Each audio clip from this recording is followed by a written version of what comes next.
있습니다. 우리 이제 하나님 말씀을 함께 보도록 하겠습니다. 오늘 보실 말씀은요, 로마서 7장인데 1장이라고 제가 잘못 썼네요.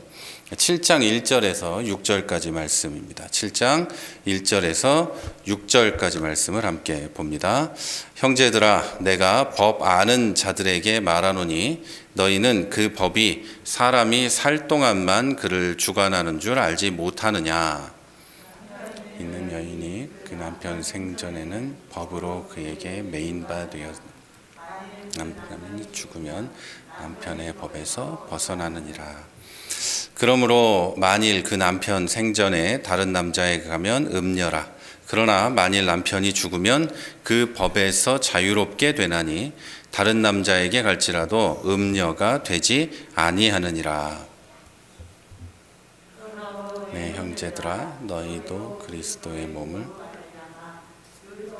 대하여 죽임을 당하였으니 이는 다르니 곧 죽은 자 가운데서 살아나신 이에게 가서 우리가 하나님을 위하여 열매를 맺게 하려 함이라. 우리가 육신에 있을 때에는 율법으로 말미암는 죄의 정욕이 우리 지체 중에 역사하여 우리로 사망을 위하여 열매를 맺게 하였더니 죽었으므로 율법에 대해 벗어나니 이러므로 우리가 영의 새로운 것으로 섬길 것이요 율법 조문에 묵은 것으로 아니할지니라. 아멘. 네, 오늘은 율법으로부터 자유, 율법으로부터 자유라는 제목으로 로마서 강의 26번째 시간을 말씀을 나누도록 하겠습니다. 로마서가 이제 26번째 왔고 16장까지 있는 로마서에 이제 7장에 들어가게 됐습니다. 되게 오랫동안 하는 것 같지만 그래도 로마서의 말씀은 우리 신앙생활에 가장 기본이 되는 진리가 되기 때문에 반드시 자세하게 알고 살피고 지나가야 되는 말씀입니다.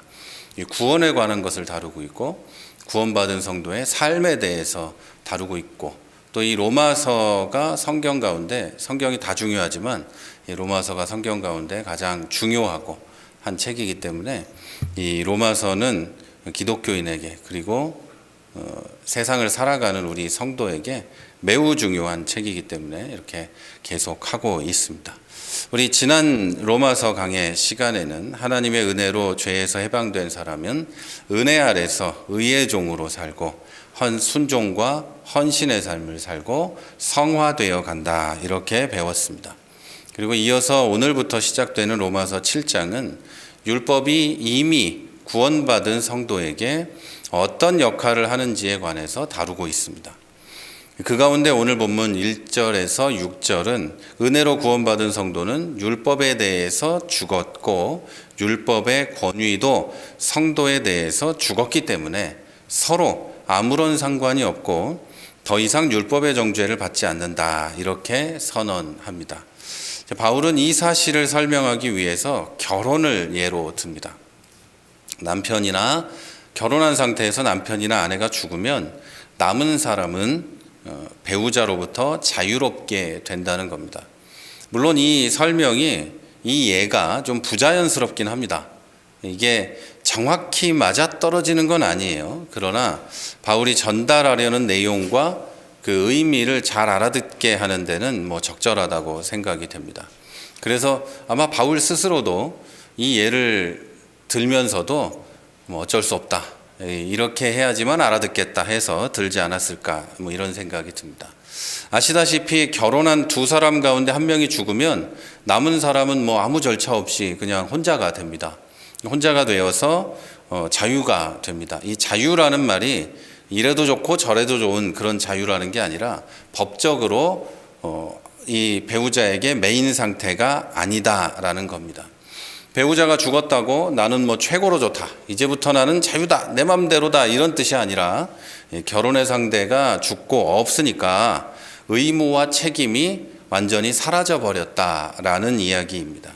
자, 이것을 두고 바울은 6장에서는 죄에 대해서 죽었다, 이렇게 말하고 7장에서는 이제 본문 4절에 보면 너희도 그리스도의 몸으로 말미암아 율법에 대하여 죽었다, 이렇게 말합니다. 그리고 뒤로 가면 율법이 죽었으니 죄가 죽은 것 이렇게 말을 합니다.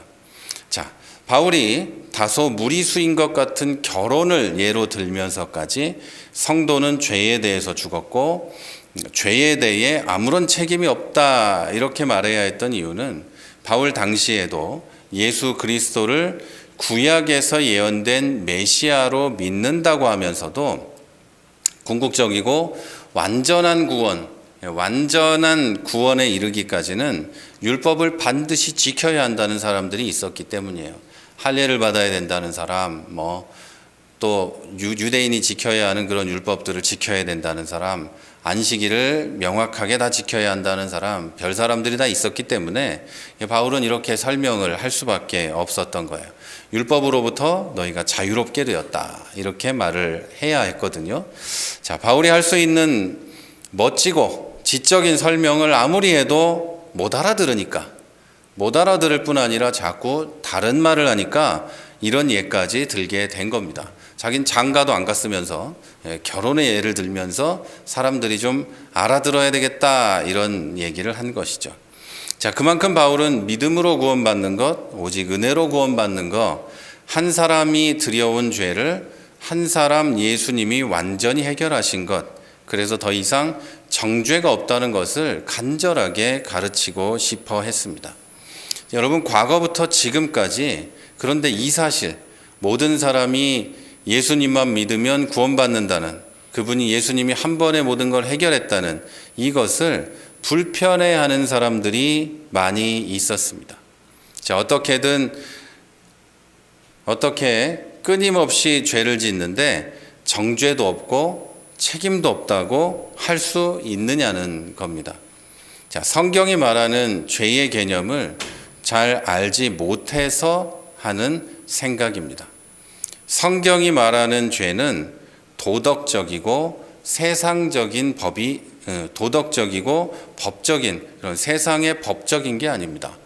사람들이 너 죄인이야 그러면 무슨 소리야 하는 이유는 말을 해주는 사람도 듣는 사람도 죄라고 하는 것을 도덕적인 그리고 세상의 법적인 것으로 이해를 하기 때문이에요. 그 이상의 것으로 쉽게 표현하면 죄 자체로서 도덕적, 법적 죄를 유발하는 것이 성경이 말하는 죄입니다. 그러니까 그 성경이 말하는 죄는 조금 더 쉽게 표현하면 어떤 목사님은 이렇게 표현하는데, 냉장고가 있고 그 안에 음식이 가득 들어있어요. 그런데 냉장고의 전원을 빼는 거죠. 전원을 빼면 그 안에 음식이 썩기 시작해요. 그래서 성경이 말하는 죄는 그 전원을 뺀 것이다 이렇게 이해하시면 돼요. 그 안에 음식이 썩어버리고 죄를 짓고 하는 것을 말하는 게 아니라 전원을 빼버려서 이제는 자기 스스로 회복될 수 없는 상태, 그래서 그 상태에서 죄를 짓고 이러는 상태, 이걸 보고 성경이 말하는 죄라고 해요. 제가 헷갈리게 해가지고 다시 말씀을 드려야 될 것 같아요. 애당초 데리고 들어가지 정신이 없어서. 자, 사람들이 이렇게 말해요. 오늘 설교도 길어가지고 빨리빨리 하려고 그랬더니, 자, 어떻게 끊임없이 죄를 짓는데 그것에 대해서 정죄, 너는 죄인이야 라고 말하지도 않고 책임도 없다, 죄를 지은 것에 대한 책임도 없다고 말할 수 있느냐, 이것에 대해서 사람들이 이렇게 불편하게 생각을 했어요.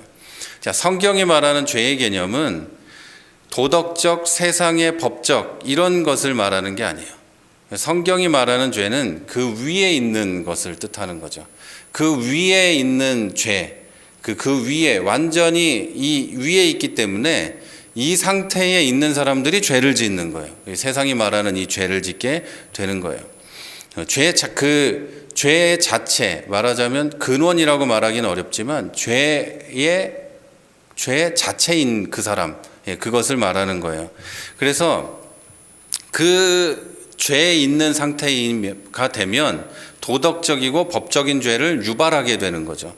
그래서 조금 전에 예를 든 냉장고에 전원을 빼서 안에 음식이 썩게 되었다는 것이, 그 냉장고에 전원을 뺀 것은 이제 하나님으로부터 완전히 멀어져서 하나님과 하나님이 원하는 것을 전혀 할 수 없는 상태이고, 그래서 그 안에 냉장고에 있는 음식들이 썩어버리는, 그래서 죄를 유발하는 것, 또 세상에 법적인 죄를 짓는 것, 뭐 그런 것을 의미합니다.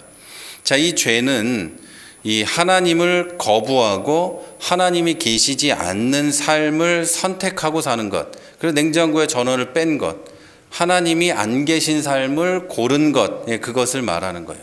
그래서 기독교는 아무리 착하게 살아도 하나님을 거부하고 아무리 존경받는 사람이라도 하나님을 떠나 살면 죄인이다, 이렇게 단호하게 말하는 거예요. 그 안에서 시작되는 것들이 아무리 그 사람이 선한 일을 할지라도 그 안에 있는 것들이 이미 심히 부패해서 하나님과 멀어져서 심히 부패했기 때문에 그 사람이 죄인이다, 이렇게 이야기를 하는 거예요. 겉으로 드러나는 것이 누가 봐도 완전한 사람이라 할지라도 하나님을 거부하면 죄다, 이렇게 말하는 거죠. 그냥 아이스박스예요. 냉장고에 전원이 안 들어가서 그냥 깨끗해 보이기도 하고 안 썩은 것처럼 보이지만 시간이 지날수록 완전히 부패한 삶을 살게 되는, 겉으로 보기엔 완전하지만 하나님과는 떨어져서 그냥 썩어 있는 것, 이것을 보고 죄인이다, 죄다, 이렇게 말해요. 그래서 정리하면 성경이 말하는 죄는 하나님에게서 떨어진 것을 말하고, 성경이 말하는 죄인은 하나님에게서 떨어져서 하나님과 점점 더 멀리 가려고 애쓰는 삶을 사는 사람, 그 사람이 죄인입니다. 그래서 이거를 이해를 못하면 착한 사람을 보면 저 사람은 죄인이 아닌데 왜 우리는 저 사람을 죄인이라고 할까? 나는 교회에 다니지만 이렇게 사는데 왜 나는 죄인이 아니라고 말할까? 이런 식으로 오해를 하게 되는 거죠. 그런데 하나님이 있는 삶을 살면 하나님의 통치에 맞는 삶을 살려고 애를 쓰고 하나님께 합당한 삶을 살려고 애를 쓰게 되죠. 그럼 이런 사람은 하나님이 의인이다, 이렇게 표현을 하는 거예요. 그리고 이 사람이 죄를 아무리 지어도 하나님은 그 죄를 회개하는 족족 용서해 주시겠다는 거고, 착한 사람이 하나님을 떠나 살면서도 착하게 살려고 노력을 하지만 하나님이 없기 때문에 결국은 만물의 모든 것보다 부패한 것이 인간의 마음이고 그런 삶을 살아가게 된다. 그래서 그 사람은 하나님 앞에 없기 때문에 가끔 죄를 짓더라도 하나님께 회개하지 못하고 정죄받게 된다는 거죠. 자, 아담의 죄는요, 아담이 지은 죄는 선악과를 먹고 선과 악을 구분하게 된 것이 아닙니다. 그게 죄가 아니에요. 선악과를, 이 열매를 먹으면 하나님과 같이 된다는 마귀의 유혹에 넘어가서 먹은 것, 하나님이 먹지 말라고 한 것을 먹은 것, 이게 죄예요. 선악을 구분하게 된 것이 죄라는 게 아니고 하나님이 하지 말라고 한 그 쉬운 걸 한 것, 그리고 그 동기가 하나님같이 되기 위해서 한 것, 이것이 바로 이 아담의 죄입니다. 아담은 모든 것을 주신 하나님의 은혜와 그 사랑을 거부하고 하나님과 같이 되려고, 하나님과 같이 되어서 이 세상을 가지려고, 그리고 하나님과 대적하려고 했기 때문에 죄가 된 거예요. 다시 말하면 하나님과 떨어져서 독자적으로 내 마음대로 살고 싶어 했어요. 하나님이 없는 삶을 살고 싶어 했던 거예요. 하나님과 같이 된다는 것은 하나님이 없는 삶을 살겠다는 거죠. 내 마음대로 하나님 말 안 듣고 나도 이런 것도 만들어가고 나도 해보면서 하고 싶어 했다는 거예요. 그래서 선악과를 먹었고, 그리고 그 선악과를 먹은 행위는 하나님을 대적하는 것, 하나님의 은혜를 거부하는 것이었죠. 그 결과로 하나님으로부터 단절되었고, 성경은 이 단절이 곧 사망이다, 이렇게 이야기합니다. 이 사망의 상태가 되자 아담 이후의 사람들은 완전히 부패한 상태로 하나님의 뜻을 이룰 가능성이 전혀 없는 상태로 우리가 말하는 도덕적 그리고 법적 죄를 짓고 삽니다. 하나님과 단절된 상태가 죄인인 상태이고 사망의 상태이고, 그리고 이 사람들은 죄를 짓고 사는데 아담 바로 밑에 아들이 동생을 돌로 쳐 죽이는 존속 살인을 저지릅니다. 그러니까 하나님으로부터 단절되자마자 사람은 자기 동생을 돌로 쳐 죽입니다. 큰 일이 있었던 것도 아니에요. 하나님이 내 재산을 안 받아준다는 그것에 불만을 가지고 동생이 죽었으면 좋겠다는 마음을 가지고 돌로 쳐 죽인 거예요. 인간은 이렇게 부패해요. 하나님과 떨어지면 그렇게 해버리는 거죠. 자, 예수님은 하나님을 거부하고 이 은혜를 거부한 상태로 하나님 없이 사는 우리를 하나님께 다시 데려다 주시려고 이 세상에서 십자가에서 죽으셨는데, 이것이 바로 십자가의 구원입니다. 하나님 없는 상태로 살아서 죄의 결국인 사망 상태에 놓인 우리에게 성자 하나님께서 직접 오셔서 하나님이 있는 상태로 만들어 주셨다는 거예요. 예수를 믿으면 하나님 없는 상태에서 하나님 있는 상태가 되는 거예요. 여러분, 예수님이 이 세상에 오셔서 십자가에 달려 죽으시고 십자가의 구원이 되는데, 이게 죄의 결국인 사망 상태에서 생명 상태로 옮겨주시는 건데, 죄의 결국이다 이렇게 말하면 사람들이 내가 얼마나 많은 죄를 졌길래 이런 식으로 이해를 하는데, 그게 아니고요. 하나님 없는 상태로 살아서 하나님을 안 믿고 하나님의 통치와 은혜를 거부한 상태로 살아서 하나님과 단절되어서 사망 상태인 사람, 그리고 결국에는 이 세상에서도 하나님 없는 상태로 살고 죽어서도 영원한 형벌을 받게 되는 그 사람들에게 성자 하나님이 오셔서 하나님이 있는 상태로 만들어 주셨다. 이게 임마누엘인 것이죠. 임마누엘 하나님이 오셔서 우리에게 믿으면 우리와 함께하는 그 모든 은혜를 허락하셨다는 거죠. 자, 이 예수님을 믿으면 사망 상태, 곧 하나님과 단절된 상태에서 다시 하나님의 은혜 안으로, 하나님의 자녀로, 하나님이 나의 통치자가 되는 삶으로 돌아가게 됩니다. 하나님 안으로 돌아가게 되는 거죠. 죄를 안 짓게 되고 완전히 의로운 상태가 되고 이런 게 아니라 하나님의 뜻에 합당한 삶을 살게 될 가능성이 있는 하나님의 자녀가 되는 거예요. 그래서 이때부터 성화가 시작되는 거죠. 그래서 죄를 버리고 세상의 악한 것들을 버리고 하나님 안에 살려는 사람이 되는 거죠. 자, 다시 말해서 구원이란 하나님 없는 삶에서 하나님이 계신 삶으로, 죄와 사망을 경험하는 삶에서 하나님을 경험하는 삶으로, 죄와 사망이 지배하는 삶에서 의와 영생이 있는 삶으로, 율법의 정죄만 있는 삶에서 하나님의 은혜로 사랑이 넘치는 삶으로 들어가게 되는 겁니다.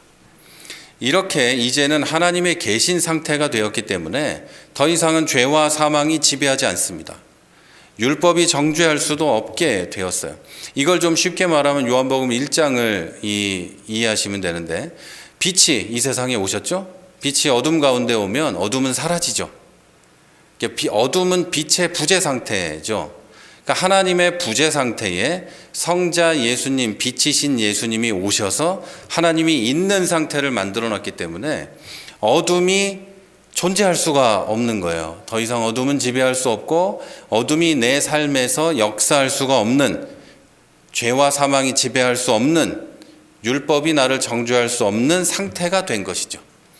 자, 이것은 더 이상 도덕적으로 세상적으로 죄를 짓지 않는 상태가 되었다는 게 아니라 하나님이 계시고 하나님의 자녀이고 하나님의 종이기 때문에 세상과 도덕에 대해서도 법에 대해서도 구분된 삶을 살고 하나님의 뜻대로 성화되어가는 존재가 되었다는 뜻입니다. 이런 뜻이에요. 그래서 예수 믿는 순간에 성자와 같이 된다 이런 게 아니고, 예수 믿는 순간에 하나님의 자녀가 되고 하나님의 종이 되고 의의 종이 되고 은혜의 종이 되기 때문에 그런 삶을 사는 존재가 된다 이런 뜻이죠. 그래서 가끔 실수할 수도 있지만 하나님 앞에 와서 무릎 꿇고 회개하게 되고 양심의 가책을 받게 되고 통렬한 회개와 비통함이 있는 삶을 살게 되는 거죠. 그게 없는, 하나님 없는 삶은 그런 삶을 살지 않아요. 그냥 내가 좀 착하게 살면 나는 괜찮은 거야 이렇게 살게 되는 거죠. 자, 그러니까 어떻게 끊임없이 죄를 짓는데 정죄도 없고 책임이 없다고 할 수 있는가라는 질문은 성경의 죄에 대한 개념을 잘 모르고 하는 말이라고 할 수 있습니다. 저나 여러분이 죄를 짓고 죄 때문에 슬프고 아프고 고통스러운 날이 있겠지만 그래도 하나님의 자녀로서 정죄가 아니라 회개와 근신과 노력으로 성화되는 삶을 살아내시기를 주님의 이름으로 부탁을 드립니다. 사실 여기까지는 오늘 말씀의 배경이 되는, 서론이 되는 말씀이고, 자, 오늘은 이런 배경의 본문을 바탕으로 믿음으로 의롭다 하심을 입은 사람에게 율법이 어떤 것인지에 대해서 조금 더 자세히 말씀을 나누고 다음 주에도 이어서 말씀을 나누도록 하겠습니다.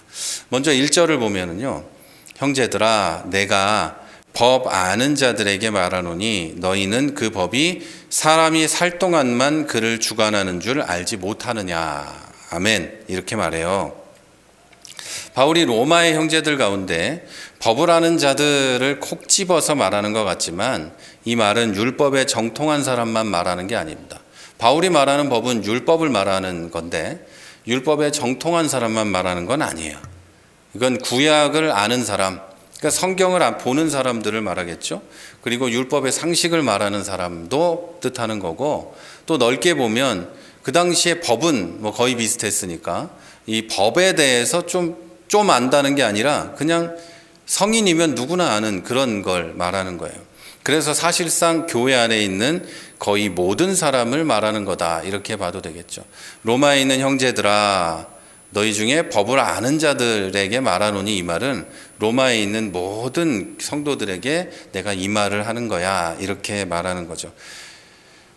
그러면서 법이란 게 사람이 살아있는 동안만 그 효력을 지닌다는 것을 알지 못하느냐, 이렇게 말해요. 이게 따져 묻는 것 같지만 바울이 그냥 명백하고 분명한 사실을 강조할 때 하는 그냥 반문이에요. 뭐 그런 걸 몰라? 이렇게 물어보는 거죠. 세상의 어떤 법도 사람이 죽은 후에는 적용되지 않는다는 그냥 상식을 확인하는 거죠. 이어서 바울은 2절과 3절에서 이 원리를 결혼 관계를 예를 들어서 설명을 합니다. 자, 고대 유대 사회에는요, 다른 당시의 문화권과 마찬가지로 아내는 남편에게 종속되어 있어요. 남편은 얼마든지 더 결혼도 할 수 있고 마음껏 이혼도 할 수 있었어요. 아주 흉악한 이런 법이죠. 이런 법 아래서 남편은 자기 마음껏 이 조건만 맞으면 이혼을 선언하고 자기 아내를 내쫓을 수 있었어요. 그럴 수 있었어요. 그런데 아내는 능동적으로 남편과 이혼할 수 없었어요. 남편이 아무리 나쁘고 폭력을 휘두르고 별짓을 다 해도 능동적으로 그걸 할 수가 없었어요. 자, 그런데 남편이 죽으면, 아무리 나쁜 남편이라도 할 수 없었는데 남편이 죽으면 남편과의 법적 관계가 정리가 되는 거예요. 죽었으니까 아무 책임이 없는 거예요. 죽었으니까. 그러면 새롭게 가정을 이룰 수 있었고, 이런 일은 사회적으로도 아무 문제가 되지 않았어요. 이런 게 문제가 되는 건 우리나라 조선시대에나 와서 유교 문화에서나 이런 게 문제가 되었죠. 남편이 죽었는데 무슨 연료비 세워주고 뭐 말도 안 되는 그런 짓거리를 조선시대에 했어요.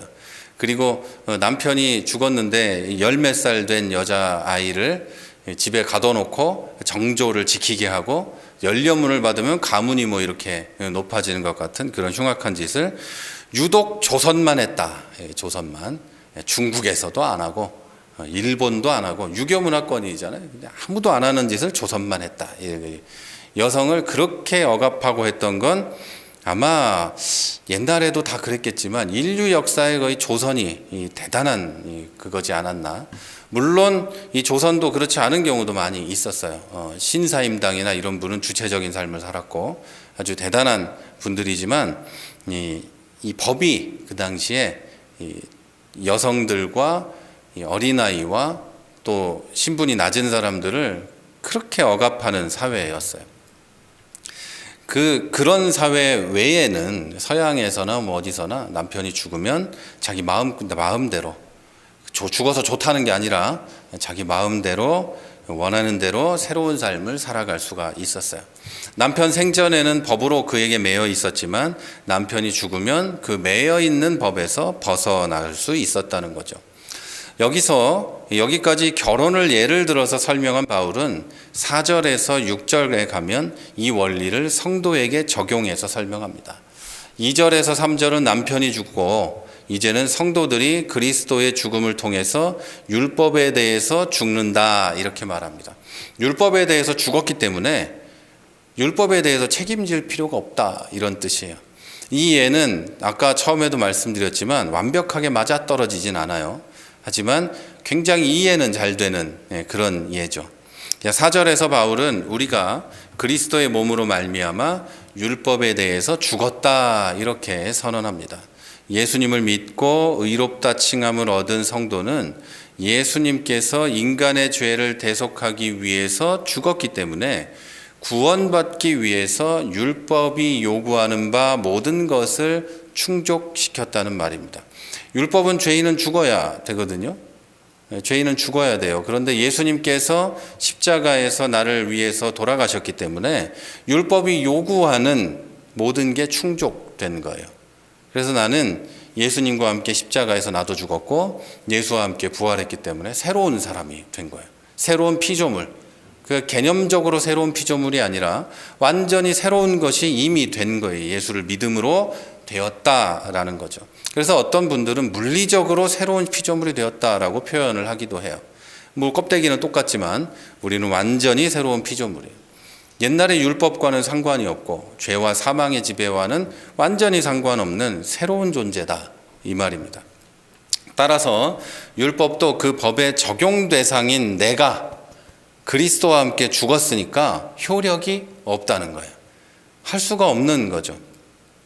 이것을 2절과 3절에서 본 결혼관계에 비유해서 보자면 거기 비춰보면 전 남편인 율법에 대하여 죽음으로 자유롭게 된 성도가 새로 태어나서 새 남편인 그리스도와 새로운 혼인관계에 들어가는 것을 말합니다. 근데 이거를 요대로 말하면 조금 이상해요. 개념상 이해하기 쉽게 말씀을 드리는 거고 바울도 아마 이해하기 쉽게 하려고 이렇게 얘기한 거지. 전 남편이 율법이고 새 남편이 그리스도다, 이런 표현은. 그리고 율법이 죽었다, 이거는 좀 곤란해요. 왜냐하면 율법은 절대 폐해지지 않고, 그리고 율법은 지금도 우리에게 죄를 깨닫게 해주고 잘못된 것을 알게 해주는 이런 역할을 하기 때문에 율법이 폐해졌다, 이건 좀 곤란한데, 율법이 죽었다, 이건 곤란한데 개념상 그렇다는 이야기입니다. 자, 죄와 율법에서 벗어나 완전히 새로운 신분을 얻게 되는 거예요. 그리고 남녀가 결혼하여 가정을 이루면 여러 가지 결실을 맺어가는 것처럼 영적으로 새로운 남편인 예수와 혼인한 성도도 열매를 맺어갑니다. 첫 번째는 예수 그리스도의 재림 때 완전한 영생을 얻어 천국에 가는 것이고, 둘째는 이 세상에 살면서 성령의 열매들을 맺어가고 하나님이 원하시는 복음의 열매들을 맺어가는 거죠. 물론 이 열매는 그리스도와 완전히 하나가 되었기 때문에 그리스도에게 접붙어서 완전히 자연스럽게 맺어지는 겁니다. 예수를 믿은 사람은 자연스럽게 맺어지는 거고, 우리가 할 노력은 예수 그리스도에게 붙어 있기를 소망하는 거예요. 예수 그리스도에게서 떨어지면 열매가 안 맺어요. 자, 한 가지만 더 보고 결론을 맺도록 하겠습니다. 4절에 쓰여 있는 하나님을 위하여라는 말이 있는데요. 이 말은 하나님께 영광을 돌리기 위하여라는 뜻과 함께 하나님의 영광이 드러나게라는 의도가 있습니다. 이게 무슨 말이냐면, 성도가 그리스도와 연합하여 열매를 맺는 것은 하나님께 영광을 돌리는 일이기도 하면서 동시에 하나님의 영광, 즉 하나님의 살아계심과 전능하신 능력을 보여주는 일이라는 겁니다. 하나님께 영광을 돌려드리는 거기도 하지만 하나님의 전능하시고 위대하신 그 능력을 세상에 보여주는 거기도 하다, 이런 겁니다. 자, 왜냐하면 사망의 권세 아래서 율법을 지켜야 영생을 얻을 수 있었던 사람을 그 은혜와 능력으로 해방시켜 주셔서 영생의 자리로 옮겨주시고 또 그에 합당한 열매를 맺게 해주시는 분이 하나님 자신이기 때문이에요. 내가 아니고, 열매를 맺는 건 내가 아니고 하나님 자신이라는 거죠. 하나님이 나를 통해서 열매를 맺게 하신다는 거예요. 자, 성도의 변화는 스스로 열심히 결단하고 부단한 노력을 해서 이루어지는 게 아니에요. 성도의 성장, 그리고 성도가 성화되어 가는 것은 내 노력, 내 애쓰고 기도하는 것 때문에 되는 게 아니라는 거죠. 내가 아무리 해도 하나님이 하시지 않으면 열매는 맺을 수가 없어요. 성령의 열매들도 내가 아무리 열심히 해도 성령이 역사하지 않으시면 맺을 수가 없어요. 자, 오직 하나님만이 성도가 열매를 맺어가게 할 수 있어요. 포도원 주인이신 하나님, 열매 맺게 하신 하나님, 나를 자라게 하신 하나님, 그분만이 열매를 맺게 하실 수 있어요. 따라서 성도는 스스로의 변화를 보면서 하나님께 영광을 돌려야 하고, 그 성도의 변화된 모습을 보시는 모든 세상의 사람들은 그 사람의 노력과 인품과 성품을 보는 게 아니라 그 사람을 보면서 하나님의 능력과 은혜와 영광을 보게 되는 겁니다. 이게 평소에 아주 잘 살던 사람이 갑자기 예수 믿어서 보여줘도 그 사람은 별 변화가 없어 보일지 모르지만, 자기는 모르지만 사람들은 그 사람을 보면서 아, 이 사람이 예수 믿더니 이렇게 됐구나 라는 것을 알게 된다는 거죠. 또 한편으로 아주 좀 좋지 않은 인생을 살던 사람이 예수를 믿고 변화되면 사람들이 그 사람을 보고 아, 정말 예수 믿더니 정말 사람이 변했구나, 이런 것을 알게 되는 거죠. 그 사람을 보고 야, 너 착해졌다 이렇지 않죠. 아, 네가 교회 가더니 좀 굉장히 변했구나. 네가 다니는 교회 하나님이면 나도 한번 믿어보자, 이렇게 될 수도 있다는 거죠. 그게 바로 내가 변함으로 하나님께 영광을 돌리는, 하나님의 은혜를 드러내는 이 일이라는 거죠. 자, 이제 말씀을 정리하겠습니다. 자, 오늘 본문은 결혼한 여성이 남편의 생전에는 그 남편에게 매여 있지만 남편이 죽은 후에는 자유로워짐으로 다른 남자와 결혼해도 문제가 없다는 걸 예로 들면서 시작됩니다.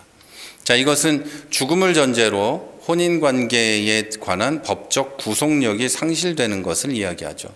그런 것처럼 성도들 역시 그리스도의 속량으로 인해서 율법에 대해서 죽은 자가 되므로 더 이상 율법 아래 있지 않고 하나님의 은혜 아래 있게 되었음을 설명하려는 예시입니다. 우리가 율법에 대해서 죽었다, 우리가 은혜 안에 있다, 이걸 보여주는 거예요. 그래서 우리는 은혜 안에 있어요. 그러나 우리가 은혜 안에 있고 자유롭다고 해서 회개를 안 해도 된다거나 죄를 지어도 오케이라거나 하는 건 아니에요. 오히려 이런 사람들은 이 안에 이게 있어요. 하나님 은혜 안에 있는데 내가 죄를 범했으니 이 안에 양심이 더 찔리고, 죄가 있는 곳에 은혜가 있으니 얼마나 하나님의 은혜를 입고 싶어서 하나님께 또 기도하겠어요. 이게 없는 사람들은 죄를 좀 지어도 회개하지 않죠. 회개하지 않아요. 그래서 진짜 하나님을 믿고 은혜를 입고 하나님의 사랑과 그 법, 하나님의 법 아래 있는 사람들은 조금만 잘못된 게 있어도 양심의 가책을 느끼고 하나님 앞에 회개하고 기도하게 되어 있어요. 이게 없이 양심에 화인 맞은 것처럼 사는 사람은 둘 중에 하나예요. 예수 안 믿거나 하나님 은혜를 잊어버렸거나, 둘 중에 하나예요. 그런데 우리는 날마다 하나님을 기억하고 그리스도의 사랑과 십자가의 죽으심을 기억하고 죄가 있으면 하나님 앞에 회개하고 다시 회복되고 하나님 앞으로 나아가게 되기를 바랍니다. 또 부활하신 그리스도와 연합한 우리에 대해서 율법은 더 이상 다스리거나 정죄할 수가 없어요. 이제 은혜 아래 머물고 있는 우리는 성령의 인도하심으로 인해서 더 이상 죄의 열매를 생산하는 것이 아니라 이제 하나님을 위해서 의의 열매를 맺어가야 되는 것입니다. 여러분, 이제 다가오는 한 주는 더 이상 율법의 틀에 나를 가두어 두지 마시기를 바랍니다. 이미 여러분은 율법에서 벗어나서 은혜 아래에 있습니다. 율법은 여러분을 정죄할 수가 없습니다. 여러분은 그리스도의 대속을 통해서 율법에 대해 자유로워졌고 율법에서 자유를 얻었고 더 나아가 그리스도와 연합함으로 온전한 의의 열매를 맺어가고 있는 겁니다. 또 이렇게 된 우리들은 분명히 믿어야 할 게 있는데요. 바로 우리를 율법에서 자유롭게 하실 분이 하나님 한 분이라는 것입니다. 자, 우리는 우리의 모자란 도덕심이나 선행을 통해서 율법으로부터 자유로워지지 않습니다. 오직 하나님만이 우리를 자유롭게 하십니다. 자, 그러므로 성도는 율법에서 벗어나게 해주신 하나님 은혜에 감사하며 찬양하는 삶을 살아야 할 것입니다. 자신을 드러내지 않고 오직 포도나무이신 예수 그리스도께 딱 붙어서 의의 열매를 맺어가고 구원받은 사람의 삶을 살아가고 은혜 안에 사는 뭐라고 표현할까요? 은혜 안에 사는 하나님의 자녀의 자존감을 보여주며 사는 그런 여러분이 되시기를 주의 이름으로 축원.